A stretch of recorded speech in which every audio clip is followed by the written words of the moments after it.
Right, Counterpunch Boxing, what's going on YouTube? Okay, quick shout out, Michael Montero did a video the other day, asked me anything, asked him a question, he gave a great answer. It was enlightening, insightful, motivating, and you know, I appreciate that, so shout out to him. And I also mentioned maybe a collaboration in the future. I think he said yes, that'd be great.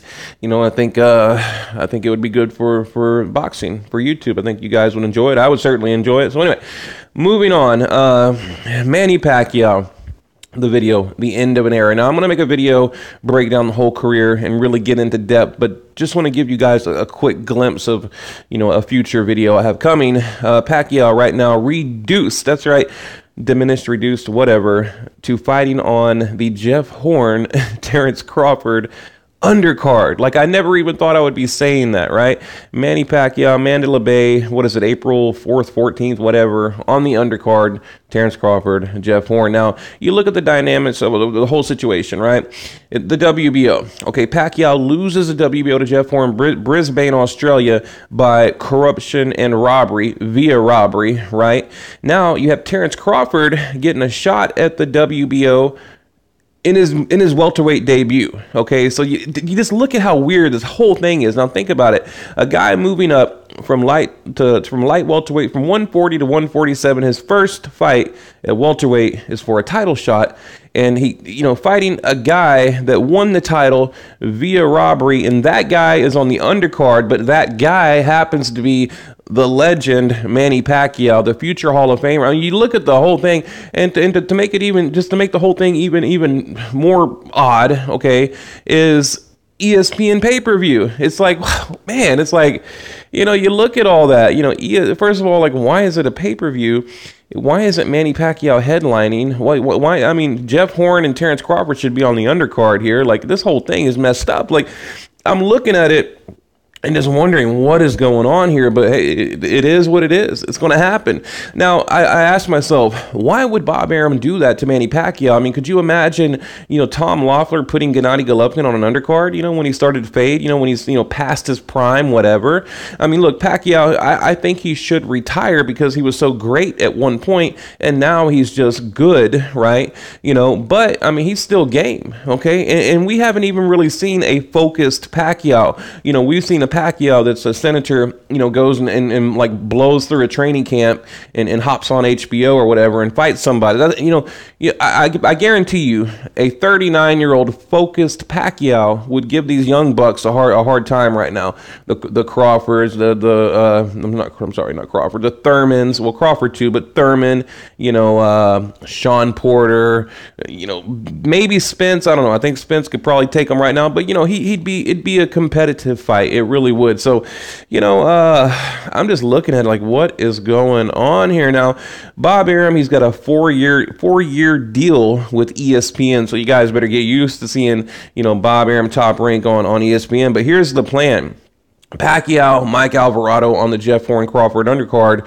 Okay, you know, Pacquiao looks good, wins via knockout, which he probably will. Mike Alvarado, he's a friend of mine. You guys know this. I'm not saying anything negative towards Alvarado, but I don't understand why it couldn't be an Amir Khan or a Lucas Matisse or even like a Sean Porter. You know, someone like, why Mike Alvarado? And the question, or the answer to that question, they want a knockout. Right? They want a good highlight reel. They want to really, really hype up a farewell fight. And Bob Arum flat out said it in the interview that, you know, hopefully we do get a knockout. It's been, you know, he hasn't had a knockout since 2009. Miguel Cotto, although that was technically a TKO, knocked him down like 3 times. The referee stopped it. You know, I can still see it in my head right now. I can see Cotto's face in my head right now. But, you know, they want to build it up to basically have a farewell fight between Terence Crawford or a Lomachenko, you know. And I would imagine it would probably be Terence Crawford because that's, you know, Loma moving up. They'd have to have a catch weight or, you know, something like that. I don't see Loma hopping up to welterweight like Mikey Garcia's talking about.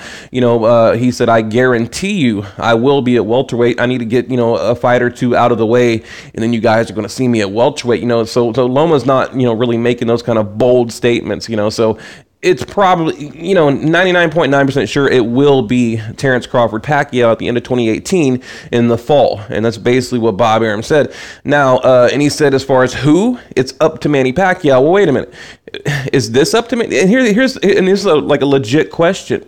Bob Arum claims, Pacquiao can basically pick who he wants in the fall. Well, can he pick now? Can he simply say, no, I'm not going to fight on an undercard just to boost ticket sales for you guys? I mean, because look, if Manny Pacquiao was not on that undercard, the pay-per-view would be a complete flop, a complete utter disaster. I mean, who out, seriously, other than the hardcores probably listening to my video right now, who's out there who's going to pay, whatever, and I don't know what they're going to charge. Hopefully it's not, the traditional 59 or 50, 60, 70, but hopefully it'll be like a $39 or a $49 pay-per-view, and then they might have a chance at generating some more buys and some more dollars. But who's going to pay for that? I mean, seriously, like, we don't even know who Terence Crawford, he's not a household name. Jeff Horn, like, man, I mean, I don't even need to finish my sentence because you know what I'm going to say, right? Who is going to watch that without Manny Pacquiao? So to me, they're putting Pacquiao on the undercard. They're basically using him, but before you feel sorry for him, is Pacquiao allowing this? Is he going along with it? Is he okay with this? I mean, you know what I mean? So if he's okay with it, what can you do? I mean, if that's what he wants, that's what he gets, right? But I would imagine if Pacquiao had a say in the whole situation, he would probably, not want things to end this way, I would imagine. Or maybe he's so busy with the Senate duties and things like that, maybe he wants like an easier fight, and make a little bit of money and then basically build up a retirement check. Could be, could be. I don't know. Me personally, as a boxing fan, I don't like it. I think it's disgraceful, disrespectful. I think, you just diminishing Pacquiao to an undercard. And like I said, to add insult to injury, on the undercard to a guy that he lost via robbery, and with another guy moving up a division and getting a title shot at a belt that Pacquiao won hard and fought hard for, the WBO. So it's crazy to me. I mean, what do you guys think? And I'd like to see a poll. I'd like to see, like, if you order the pay-per-view, I would love for ESPN to put up a poll and to say, who are you ordering tonight to watch? Are you watching, Pacquiao, Crawford, Terence Horn, Terence Crawford, Jeff Horn? Who are you paying for? All of the above, Crawford and Pacquiao? I don't know. Now, Crawford, a lot of the YouTube, clickbait, false media, they like to claim that, he's trash talking Pacquiao, but Crawford actually gave, a very respectful reply to the question, what do you think about Pacquiao fighting on your undercard? And he said, one day they'll probably do it to me, and I don't have anything bad to say. It's boxing, but he was like, I have nothing but respect for him. He's a legend, a future Hall of Famer, an 8-division champ. Like, what do you say? Pacquiao's, been there, done that. Look at the career. Just look at it. But again, before I get too worked up, I want to know, the whole story. I want to know if is Pacquiao on board. Maybe he prefers it this way. Like, we simply don't know. So, I don't know. What do you guys think? Leave your comment below, and I really look forward to hearing from you on this. I really do. And also, I'm looking for a YouTube moderator. Someone that can help me out with the comments, because we get, I don't know, 400 or 500 comments a day, probably maybe more. It depends how many videos we put out. But I'd love to, for you guys out there, if anyone out there would like to help, just hit me up on like Facebook Messenger or something like that. So, all right, guys, leave your comment below.